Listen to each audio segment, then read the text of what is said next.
정관용의 지금 이 사람.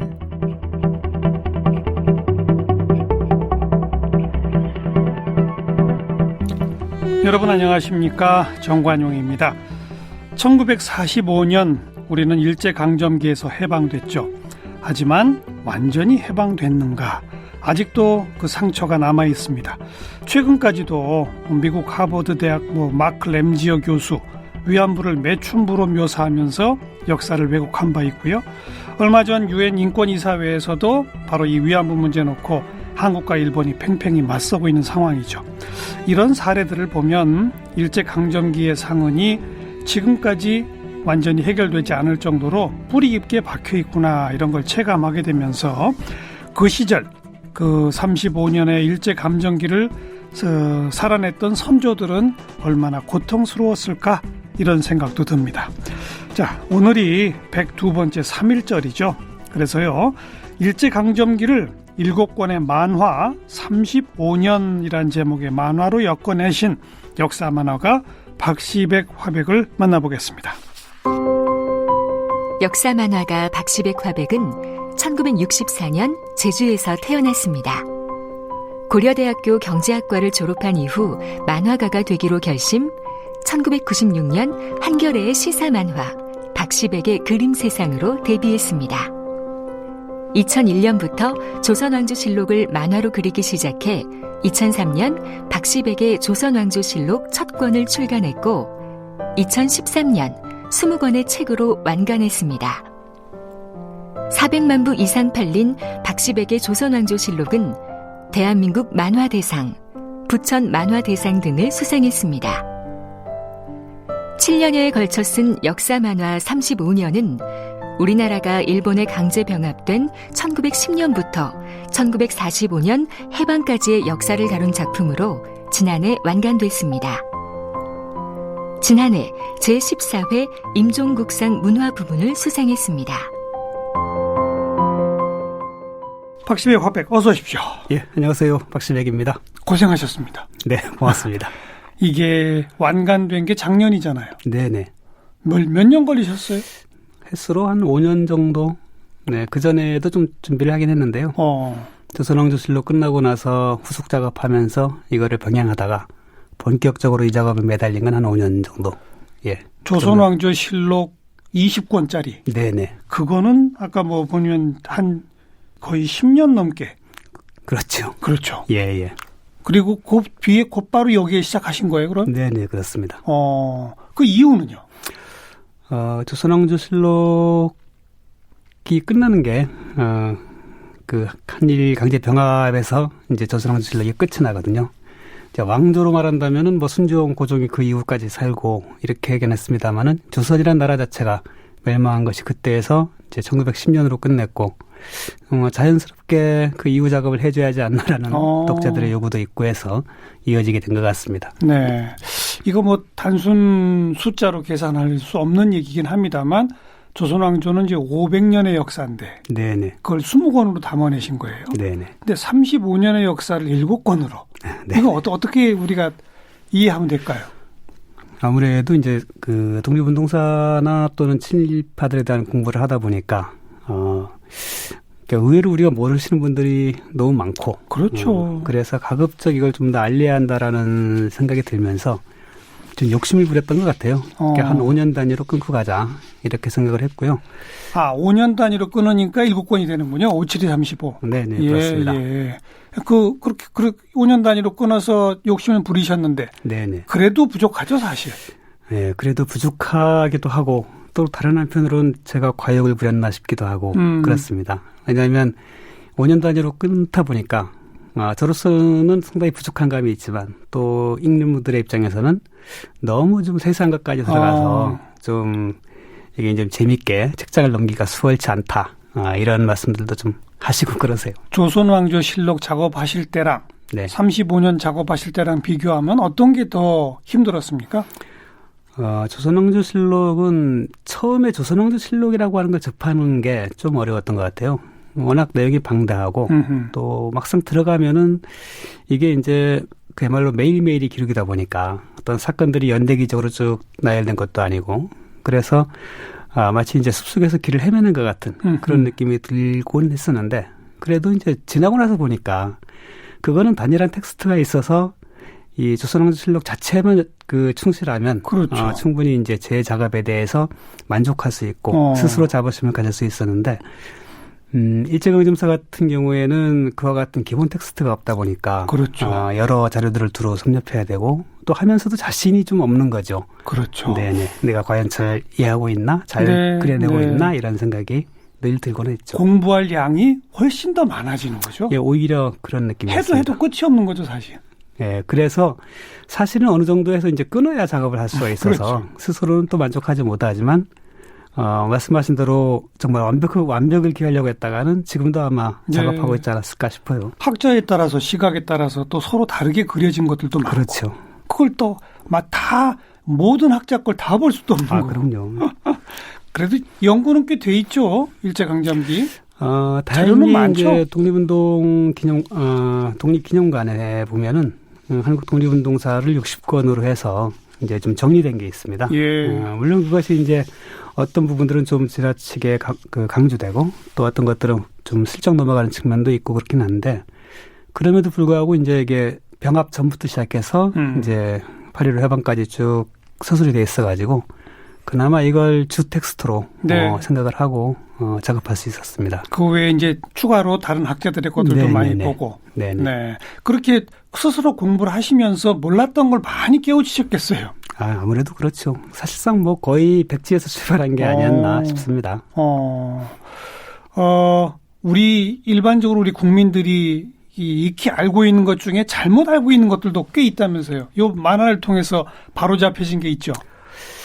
35년 일제강점사의 경우에는 그렇다기보다는 잘못 알려졌다기보다는 이제 덜 알려진 것, 뭐 이런 것들을 좀 찾아내거나 또 물론 그래도 이제 학자들이나 이런 분들은 다 알던 것들을 소개하거나 이런 것들이 좀 더 이제 주안점이었던 것 같아요. 예를 들면 어떤 게 있었습니까? 가령 이제 최재형 선생 같은 분들이 있는데요. 이제 연해주에서 독립운동을 하셨던 분인데 제가 이분을 보면서 굉장히 감동받았던 대목이 출신이 보니까 이제 함경도에서 아버지가 이제 종이었어요. 남의 집. 그래서 노비 상태에서 이제 두만강을 건너서 넘어오긴 했는데 그야말로 조선 땅에서 받은 게 하나도 없는 사람인 거죠. 그리고 아버지 역시도 아들을 돌보지 않아서 아주 어린 나이에 이제 집을 떠나가지고 여기저기 떠돌다가 러시아 상선의 선장을 만나서 같이 이제 다른 나라를 경험하고 이러면서 이제 견문이 트인 거예요. 그렇군요.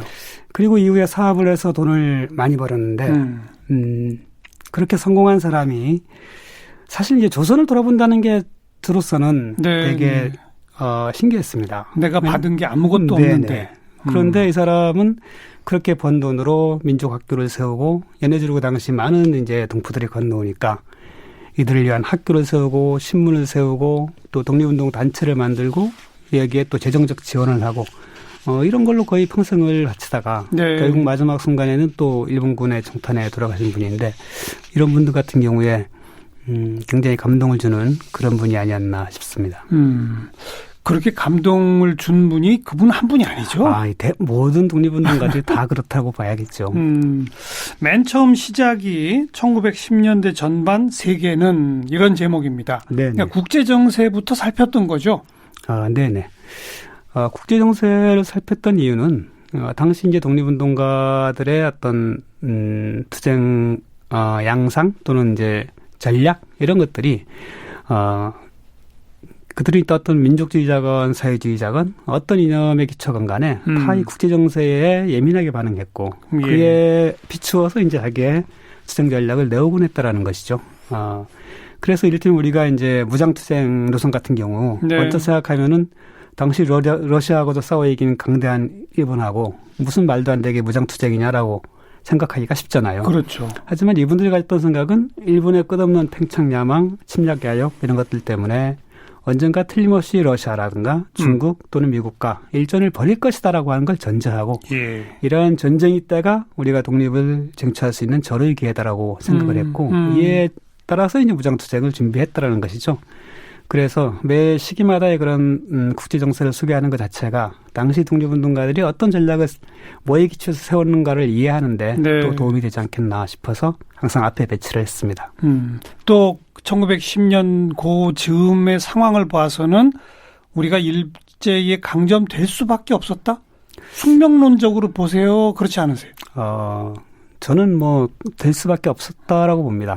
물론 이제 우리가 어떤 역사적인 사건들을 볼 때 문제의 원인을 우리에게서도 찾고 이렇게 하는 것은 매우 중요하지만 당시 일본은 거의 메이지 시인을 성공시키면서 곧바로 제국주의의 길을 갔고 네. 대륙 침략을 공공연한 목표로 설정을 했고 그러기 위해서는 첫 코스가 이제 조선 땅이잖아요. 그렇죠.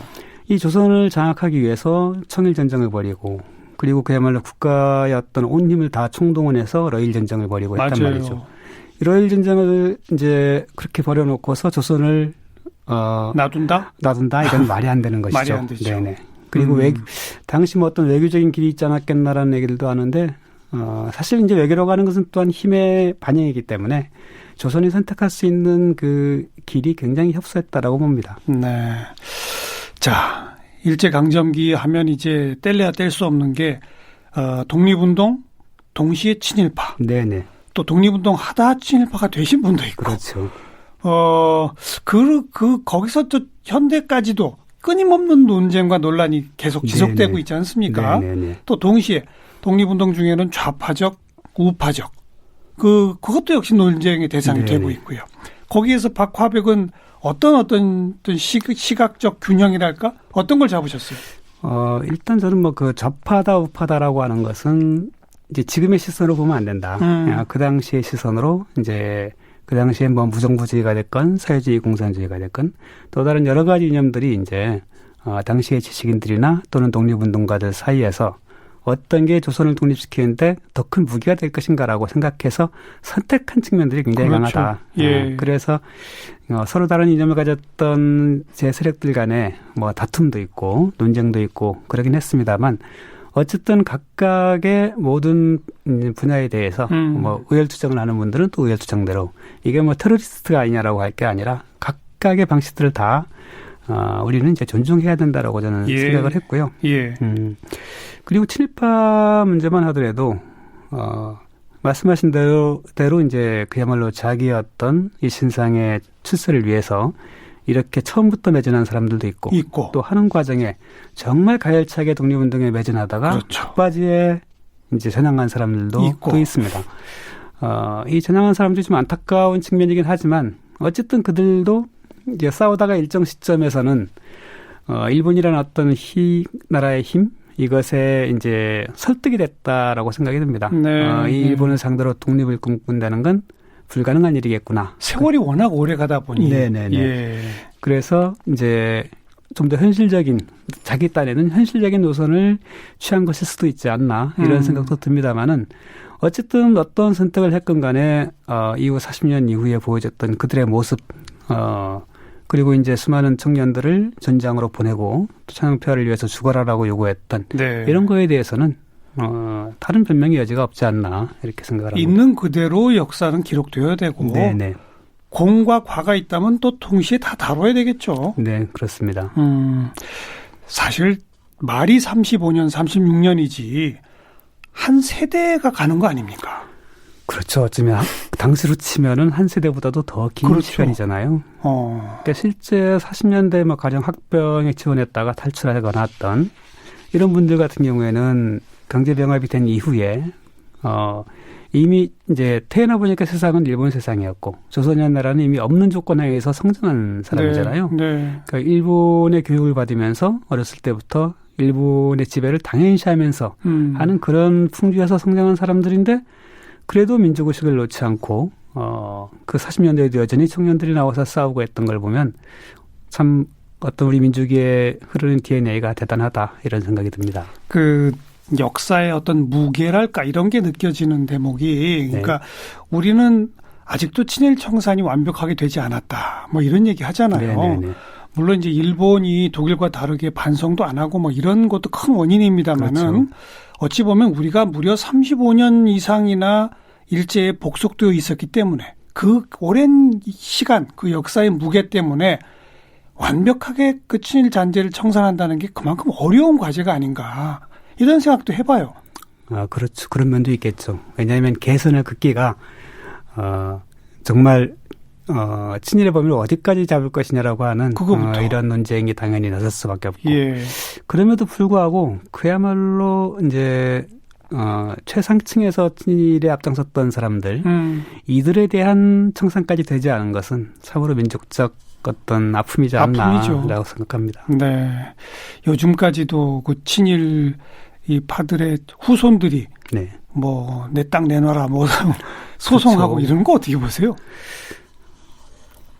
원칙적으로는 정말이지 다 나라에서 기속해야 맞다라고 생각을 합니다만 굉장히 애매한 측면이 많은 것 같아요. 당시 이제 친일파의 후손으로 그 부모 세대들이 물려준 걸 가지고 어떤 사람은 그 땅을 팔아서 뭐 유학을 해서 박사가 되고 들어와서 장관도 되고 이런 사람들도 있을 테고 그렇죠. 또 어떤 사람은 이걸 팔아서 사업을 벌여가지고 네. 더 큰 회사를 만든 사람들도 있을 것이고 근데 이제 그때의 땅이다라고 해서 이 땅에 대해서만 귀속을 요구하는 것도 어찌 본다면 형평성의 문제가 있기도 하고 그럼에도 불구하고 저는 뭐 원칙적으로는 귀속이 옳다라고 생각하지만 그러니까 사실은 이런 복잡함 때문에 이제 옛날식 그런 재산이라든가 네. 또 이미 세상 지금 세상에 살아계신 분들이 거의 없을 거 아니겠습니까? 인적 청산이라든가 하는 건 사실상 물 건너갔다. 물 건너갔죠. 그래서 제대로 된 친일 청산이라고 하는 것은 제대로 된 역사 교육과 우리가 이 후손들이 제대로 그들을 기억하고 알고 하는 것이지 않은가. 예. 35년이란 만화책 7권을 만들어내신 취지도 그런 거죠? 네, 그렇습니다. 그렇죠. 오늘 3.1절이고 하니까 네네. 우리 박화백께서는 3.1절을 3.1혁명이라고 부르시더라고요. 네네. 그거는 좀 마지막까지 사실 굉장히 고민을 했던 부분인데요. 여러 이제 역사 선생님들하고 이야기를 하는데 저는 이제 3.1 운동이라고 하는 게 익숙하고 또 3.1 운동이라는 사회학적 용어가 굉장히 많은 것을 포괄하기 때문에 예. 무난하잖아요. 그런데 이 3.1을 직접 공부하다 보니까 굉장히 긴 시간 동안 그야말로 전국적인 범위에서 치열하게 싸웠던 네. 흔히 이제 비폭력 만세 운동이라고 하는 이름으로 가둘 수 없는 정말 전민족적인 대규모의 항전이었다라는 생각이 들어서 3.1 항쟁으로 표현할까 뭐 이런저런 항쟁. 네네 궁리를 하는데 일각에서 이제 혁명을 말씀하시는 분들도 있고 저는 처음에 좀 망설였는데 생각해 보니까 우리가 어떤 이제 완벽하게 사회학적 용어에 부합하진 않지만 그래도 그 혁명적인 성격 때문에 혁명이라고 부르는 경우들이往往있잖아요. 3.1 역시도 그렇게 보았을 때는 혁명이라는 이름으로 불려도 부족함이 없다라는 생각이 또 들었습니다. 그래서 3.1 혁명이라고 하는 타이틀을 쓰게 됐습니다. 잘 모르는 분들은 3월 1일 딱 하루 있었던 만세운동이라고 생각하시는 분들이 많은데 네네. 아니죠? 거의 한 4월 말 심지어 5월 초까지도 정말 2달 넘는 기간 동안에 계속해서 이어졌고 또 뭐 단순하게 비폭력 이런 틀이 아니라 어떤 데서는 투석전을 벌이고 그렇죠. 어떤 데서는 축창을 들기도 하고 경찰서로 습격하기도 하고 또 만주 같은 데서도 또 벌어지고 그런 데서는 곧바로 또 총을 들기도 하고 그러니까 우리 민족이 있는 곳이면 어디서든 벌어졌단 말씀이죠. 미국이든 뭐 그 당시에 이제 연해주든 반주든 참으로 진짜 전민족적인 항쟁이다라고 하는 게 정확한 표현일 것 같고 그리고 그 기간 역시도 그렇게 그 기간 동안에 그들이 대응이 그렇게 만만했냐면 그렇지 않거든요. 굉장히 폭력적으로 진압을 했음에도 불구하고 굴하지 않고 수많은 사람들이 이렇게 떨쳐났을 수 있었던 게 그렇죠. 굉장히 경이롭게 느껴지기도 합니다. 그리고 혁명이라는 용어를 사용할 수 있는 근거가 된 게 일제 물러가라. 우린 조선 왕조로 돌아가겠다. 이게 아니었던 거죠. 그 점이 핵심인 거죠. 네. 실제 저는 이제 이 3.1의 그런 오랜 싸움의 과정을 통해서 어찌 본다면 우리 민족이 전근대에서 근대로 도약하지 않았나. 그러니까 사람들이 적어도 의식상에 있어서는 그전까지는 그야말로 봉건 시대의 백성, 신민으로 살았다고 한다면 그렇죠. 이 3.1의 과정을 통해서 드디어 근대적인 시민으로 탈바꿈한 게 아닌가라는 생각이 들거든요. 왜냐하면 실제 이 과정에서 이제 새롭게 임시 정부라든가 여러 가지 정부에 대한 구상들이 나오고 하는데 대부분의 사람들이 다 공화정을 기본 모토로 하고 실제 또 이 3.1이 끝나고 나서 여기에 성장한 수많은 사람들이 예전과는 전혀 다르게 뭐 노동운동이랄까 농민운동, 학생운동 이와 같은 대중적인 운동으로 대거 분출하는 모습을 그렇죠. 보여주거든요. 예. 완전히 의식적 각성이 일어난 것이죠.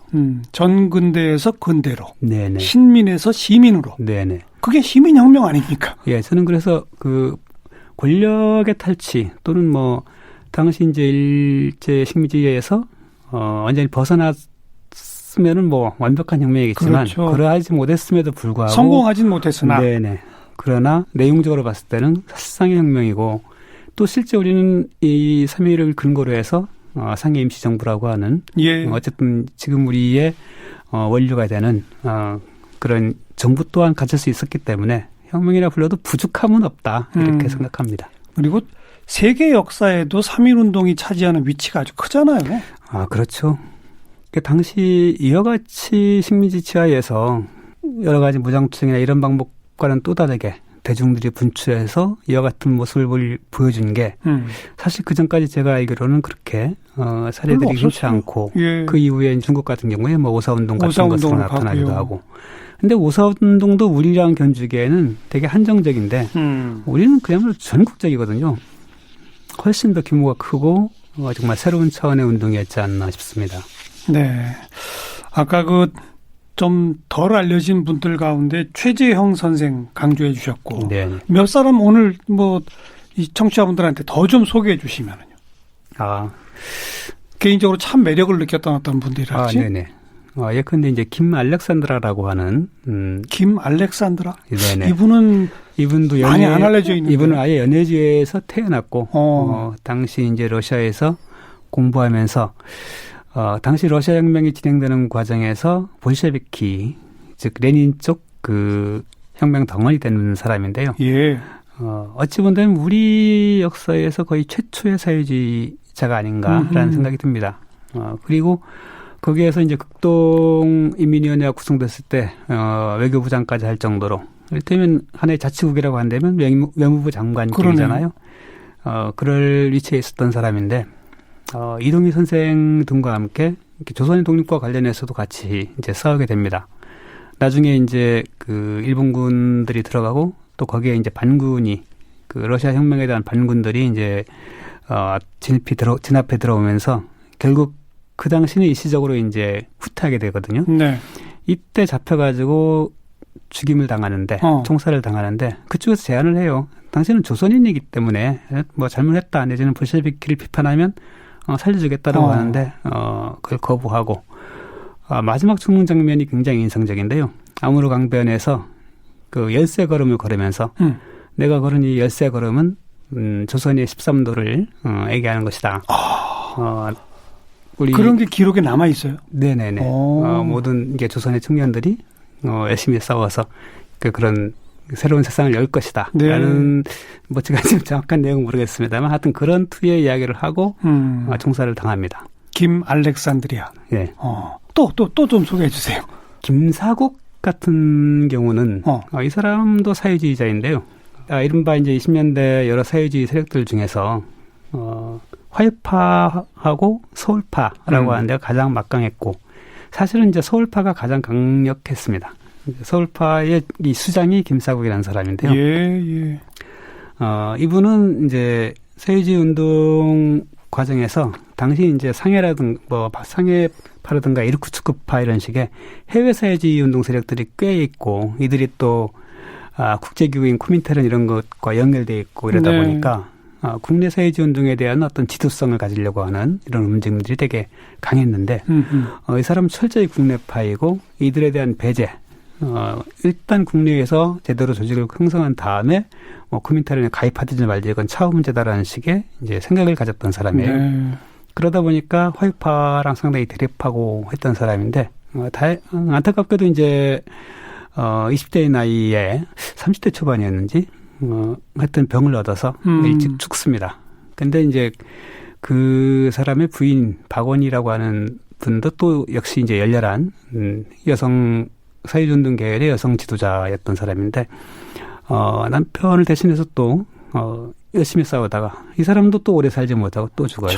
그리고 그 후손들은 없어요, 그럼? 김사국의 동생도 죽고 김사국의 딸이 하나 있었는데 그 딸이 이후에 아마 후손이 있다라고 좀 지금 정확하지는 않습니다만 있을 거예요. 근데 그 딸하고 이제 할머니가 사는 게 당시 이제 동아일보라든가 이런 데 많이 소개되고 해서 좀 많이 알려져 있는데 이 동생은 이제 고문받고 한 과정에서 약간 정신 이상이 생겨가지고 정신 이상까지. 예, 그 어머니랑 살긴 하지만 뭐 거의 장발해서 아무 일도 하지 않고 이렇게 광인으로 살아가야 했고 하여튼 되게 이제 아픈 가족 사이기도 하지만 치열한 이제 투정 사이기도 한 것이죠. 이 35년 읽을 독자들에게 네. 어떤 마음으로 어떤 눈으로 한번 보세요라고 권하신다면? 일단 좀 글이 많습니다. 만화책인데. 만화책이지만 글이 너무 많다. 네, 그래서 흔히 만화하면 연상되는 이제 재미 뭐 이런 것과 약간 거리가 있을 수 있습니다만, 그래도 이제 만화라는 양식이 있기 때문에 네. 35년 우리 역사를 그것도 이제 그 독립운동가이면 독립운동가대로 또 친일파는 친일파대로 그렇죠. 함께 묘사한 정리한 책이 제가 알기로는 만화책은 물론이고 다른 일반 서적에서도 뭐 이를테면 독립운동사 뭐 이런 식의 것들은 있겠지만 같이 잘 정리된 게 흔치 않아서 그러네요. 우리가 이제 어쨌든 기억해야 할 이 35년사를 알고자 하신다면 조금 힘들어도 보셨으면 좋겠다라고 생각합니다. 뭐 어찌 보면 독립운동가와 친일파를 동시에 다뤘다는 것은 입체적으로 그 시대를 그리려고 노력했다. 네네. 이렇게 볼 수 있는 거 아니겠습니까? 네네.